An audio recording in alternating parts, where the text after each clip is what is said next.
بسم اللہ الرحمن الرحیم۔ شروع اللہ کا نام لے کر جو بڑا مہربان نہایت رحم والا ہے۔ السلام علیکم ورحمۃ اللہ وبرکاتہ۔ مرنے کے بعد مردہ کتنی عیدیں اپنے گھر والوں کے ساتھ مناتا ہے، کتنے سال تک اپنے گھر والوں کو یاد کرتا ہے، کتنے سال تک روتا ہے، ان تمام سوالات کے جوابات اس ویڈیو میں پیش کیے جائیں گے۔ بہت سی معلوماتی باتیں بیان کی جائیں گی، لہٰذا درخواست ہے ویڈیو کو آخر تک ضرور دیکھیے گا۔ اللہ تبارک و تعالیٰ کا ارشاد عالی شان ہے، ہر ذی روح کو موت کا مزہ چکھنا ہے۔ موت اختیاری نہیں بلکہ لازمی ہے، حتیٰ کہ کسی کو موت کا وقت مقرر کرنے کا اختیار حاصل نہیں۔ ہم موت کے بارے میں معلومات رکھتے ہیں تب بھی اور نہ رکھتے ہوں تب بھی۔ سمندری مخلوقات، زمین پر رینگنے والے چلنے والے جانور، چرند پرند، ہر ذی کو موت کا وقت مقرر ہے۔ اللہ تعالیٰ نے سب کو موت کا مزہ دینا ہے۔ اشرف المخلوقات ہے، دماغ رکھتا ہے، سوچتا ہے، اصول ضوابط کے تحت اپنی زندگی گزارتا ہے، لہٰذا اس نے پیدائش سے لے کر مرنے تک کچھ اصول وضع کیے ہوئے ہیں، حتیٰ کہ ان اقوال جو اللہ تبارک و تعالیٰ پر ایمان نہیں رکھتے ان کے بھی قوانین ہیں جن کے تحت وہ اپنے مرنے والوں کو آخری سفر پر روانہ کرتے ہیں۔ ہم مسلمانوں کے نزدیک موت کا مطلب انتقال ہے، یعنی ہم مرنے کے بعد ختم نہیں ہو جاتے بلکہ عالم دنیا سے ایک نئے عالم کی طرف منتقل ہو جاتے ہیں، جہاں انسان اپنے رب سے پہلے زیادہ نزدیک ہو جاتا ہے۔ اس کی آنکھوں کے سامنے حجابات اٹھ جاتے ہیں اور وہ کچھ ایسی چیزوں کو دیکھنے کے قابل ہو جاتا ہے اس عالم دنیا میں رہ کر نہیں دیکھ سکتا۔ لہٰذا ہمارے لیے ضروری ہے کہ دنیا میں رہنے کے لیے اہم معلومات حاصل کرتے رہیں۔ دنیا کے اختتام کے بارے میں بھی معلومات ہمارے پاس ہو، تاکہ ہمارا اختتام جانوروں کی طرح نہ ہو بلکہ اسی طرح سے ہو۔ اشرف المخلوقات ہونے کے باوجود ہمارے شایان شان ہے۔ ہر مسلمان کو چاہیے اپنی زندگی میں کم سے کم 7 میتوں کو نہلائے، کفنائے، دفنائے، تاکہ اس کو اپنی بھی بارے میں معلوم ہو کہ ہمارے ساتھ آگے یہ ہونا ہے۔ مسلمان میت کا نہلانا، کفنانا، دفنانا ہر مسلمان پر واجب ہے۔ یہ فرض ہے کہ ہر مسلمان یہ کام انجام دے۔ اگر کوئی ایک مسلمان یہ کام انجام دے دیتا ہے تو سب مسلمانوں کے گناہ معاف ہو جاتے ہیں، اور اگر کوئی نہیں دیتا تو سب گناہ گار ہو جاتے ہیں مسلمان۔ رسول اللہ صلی اللہ علیہ وسلم نے اپنے ایک صحابی حضرت ابو ذر غفاری رضی اللہ عنہ سے فرمایا، اے ابو ذر، اگر صبح کو پالوں تو دوپہر کی بات مت کر، اور دوپہر کو پالوں تو رات کی بات مت کر، کیونکہ کچھ نہیں پتہ صبح موت آئے یا رات موت آئے، کچھ نہیں پتہ، کیونکہ سب کو موت کا مزہ چکھنا ہے۔ موت انسان پر بہت بھاری اور مشکل وقت ہوتا ہے موت کا۔ حدیث میں ہے، ایک کپڑا اگر کانٹوں سے بھری جھاڑو پر ڈال کر کھینچو تو کیسی کیفیت ہوتی ہے، وہی کیفیت موت کے وقت انسان کی ہوتی ہے۔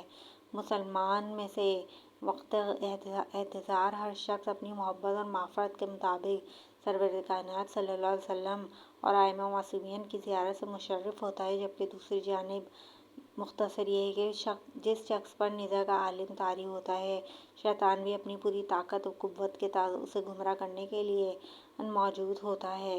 موت کے وقت شیطان کا انسان پر حملہ شدید ترین ہوتا ہے تاکہ وہ انسان کا منکر و کافر ہو کر مرے اور ایمان کی دولت سے محروم رہے۔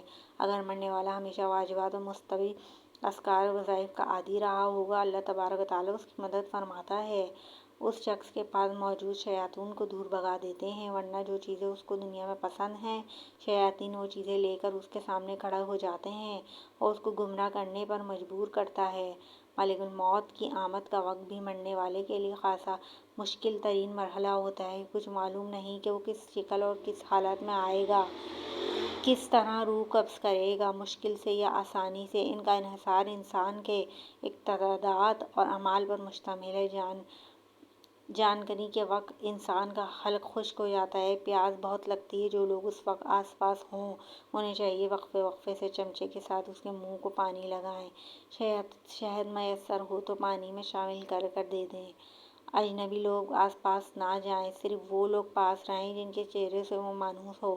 عزیز رشتہ دار اور مرنے والوں کو کلمہ طیبہ، شہادت اور دعا رضیت باللہ پڑھائیں۔ اگر قریب المرگ شخص اپنی زبان سے ان کلمات کی ادائیگی نہ کر پائے تو اپنی زبان سے ائمہ کی امامت و دلائل اور دیگر اقتدارات کی تلقین اس طرح کریں کہ مختصر اچھی طرح لیں۔